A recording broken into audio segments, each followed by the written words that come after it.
Teka nga, Ruel. Bakit ka ba nagkaganyan? Ano bang problema? Ruel, kausapin mo ko. Ano, bakit ka nagkaganyan? Diyos, kasi nagsiselos ako. Ano? Di ba magkaibigan lang tayong dalawa? Yun na nga, Josh eh. Magkaibigan lang tayo pero hindi ko alam kung bakit nagsiselos ako.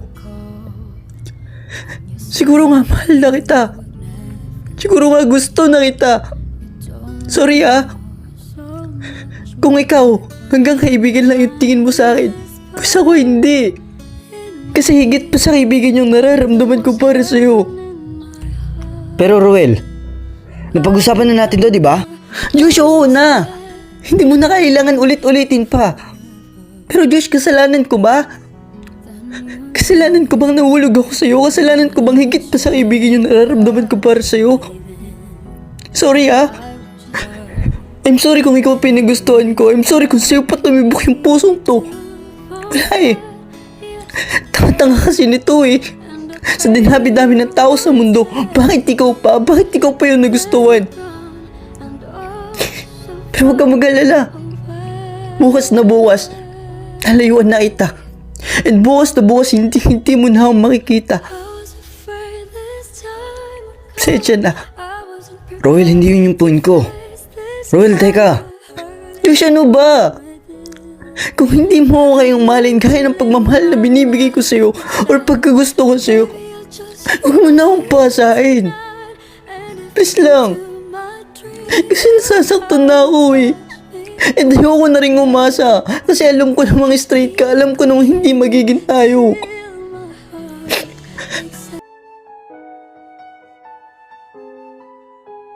Habang papasok ng school si Ruel, nang biglang nakita niya si Josh na may kasamang isang babae. Punta tayo ng park mamaya ah. Sige ba? Nagpatuloy na lang sa paglalakad si Ruel at hindi niya napinansin ito. Ruel, hindi dapat ganito. Okay lang yan. Baka kamupon ka rin. Habang naglalakad si Ruel papunta ng park, nang biglang nagulat siya sa kanyang nakita. Josh? Uy, Ruel, ikaw pala. Anong ginagawa mo dito? Wala naman. By the way, sorry pala sa story mo ah. Muna na ako. Ruel, sandali. Lab, sino ba yan? Love, kaibigan ko. By the way, love, usap muna kami ha. Ano ba, Josh? Ano bang pag-uusapan natin? Bakit mo ba ako iniiwasan? Ano bang problema? Diyos, hindi ko nga alam. Diyos, hindi ko alam kung bakit nagsiselos ako, kung bakit nasasaktan ako pag nakikita kitang masaya sa iba. Alam ko may girlfriend ka na, alam ko straight ka, pero hindi ko matanggap. Paano bang hindi matanggap? Ang alin ba? Na may girlfriend ka. Ruel, naririnig mo ba yung mga sinasabi mo? Ruel, walang tayo, Ruel. Walang tayo. Kaya pwede ba? Tigilan mo na yung pag-illusion mo. Bakit mo ako sinampal? Tangay na, Josh. At naririnig mo rin ba yung mga pinagsasabi mo? Josh, umasa ako eh. Umasa akong may meaning lahat ng pinapakita at pinaparamdam mo sa akin. Sabay tayong umuwi, sabay tayong umain, tapos hinahatid mo pa ako sa bahay minsan. Tapos nagmamano ko pa sa parents ko. Tapos may pasabi-sabi ka pa sa akin na nandito ako palagi sa'yo. Hindi kita iiwan. And ako naman si tanga, umasa. Umasa na gusto mo rin ako. Tangay na, hindi ko rin alam eh. Bakit ikaw pa yung napili ko? Bakit ikaw pa yung nagustuhan ko?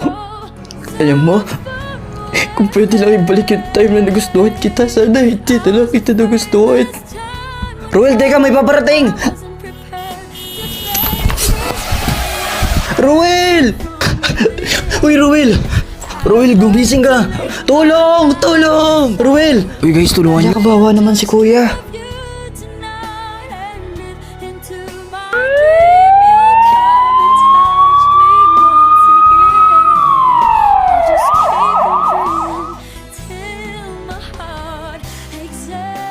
Excuse me po, bawal po kayo sa loob. Maghintay na lang po kayo dito. Kasalanan ko to eh.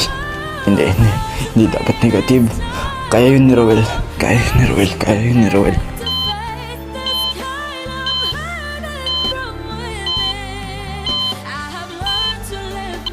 Excuse me po? Kaano po kayo ng pasyente? Hello, Doc. Kaibigan niyo po ako. Okay po. Based po sa observation po namin, critical po yung kalagayan ng pasyente. And hindi po namin alam kung... Dok, kung ano po. Dok, gawin niyo po yung lahat.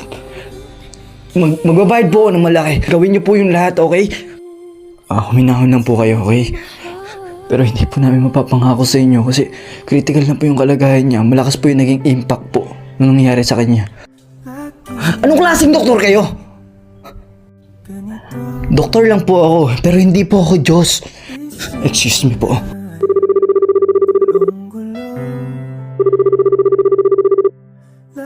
Hi, love. Ano ba? Bakit ka ba tawag na tawag?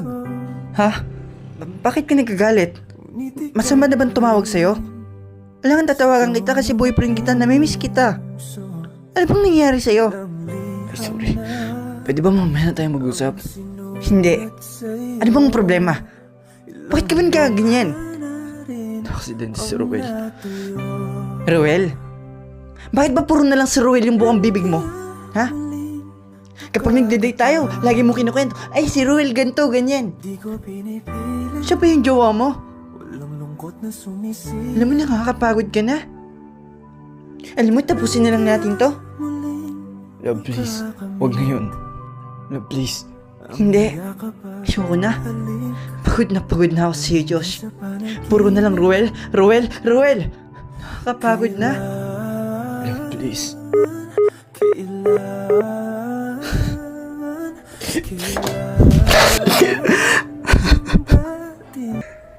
Nagising ka na pala. Mr. Ruel Vasquez, right? Opo, Doc. Doc, may nakita po ba kayong lalaki dito? Anong pangalan? Josh po. Mr. Ruel Vasquez, huwag ka sana mabibigla. Pero, wala na siya. Ano po? Paano pong wala na? Bakit? Nasaan po siya? Umalis na po ba siya? Patay na siya. Ano? Pero paano?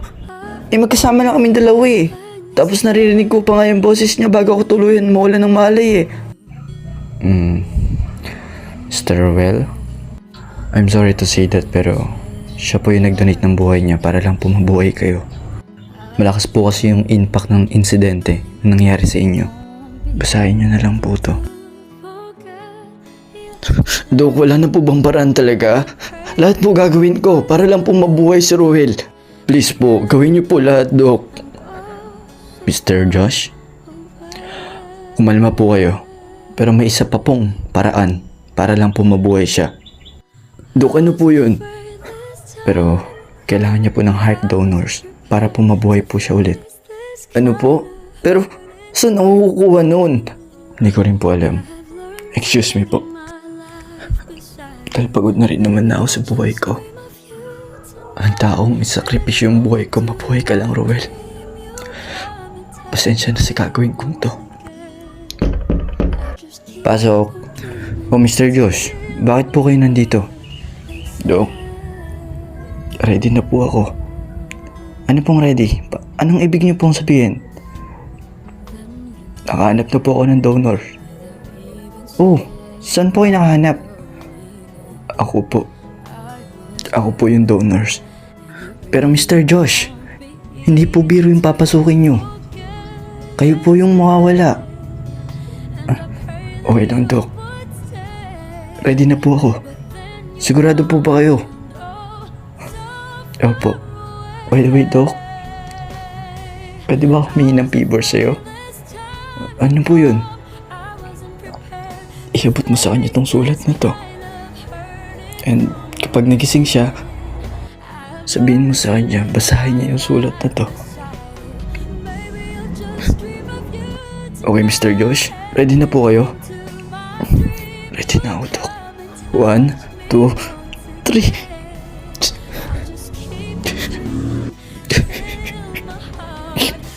At ayun po yung sinabi niya. At gusto niya po sabihin sa inyo na sorry daw sa lahat ng nagawa niya sa'yo. Excuse me po. Hindi totoo yan. Bakit mo nagawa to, Josh? Bakit?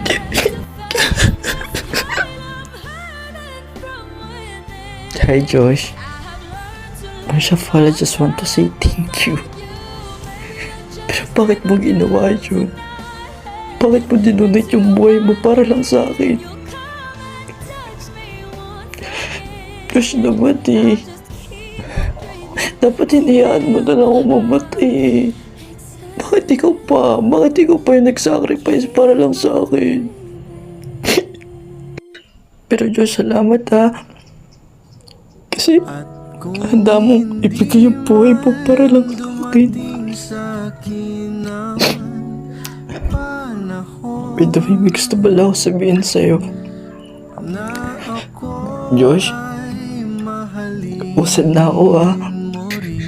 Alam ko masaya ka na dyan sa taas. Pero gusto ko na rin maging masaya. 3 taon na rin na nakalipas simula nung huli kitang makita. Salamat. Habang naglalakad si Roel papunta ng park, nang biglang may nabangga siya ng isang lalaki. Ay, sorry po kuya. Hindi ko po sinasadya. Hindi, okay lang. Teka, parang familiar yung boses na yun ah. Josh? Ha? Sinong Josh? Wala po. By the way, ito na po yung libro nyo. Salamat. By the way, ako nga pala si Andre. Ako si Roel. Nice to meet you, Roel. Anyways, do you have social media accounts? Piling hero naman tong tao na to. May sinasabi ka? Wala. By the way, meron akong social media accounts. Roel Vasquez yung pangalan ko. Okay. Add na lang kita later. By the way, muna na ako. Sige. Ingat ka. Huy, Bes! Sino yun? Ikaw may hindi ka ata sinasabi sa akin. Baliw. Nabangga ko kasi siya kanina. Tapos ayun, inabot ko sa kanya yung libro, tapos nagsorry ako sa kanya. Tapos ayun, tinanong niya kung ano yung social media ko, tapos binigay ko. Huy, bakit ka kinikilig? Sino ba naman kasing hindi kikiligin dun, Bes? Alam mo, ewan ko sa'yo, bahala ka nga dyan. Huy, Bes, teka, hintayin mo ako.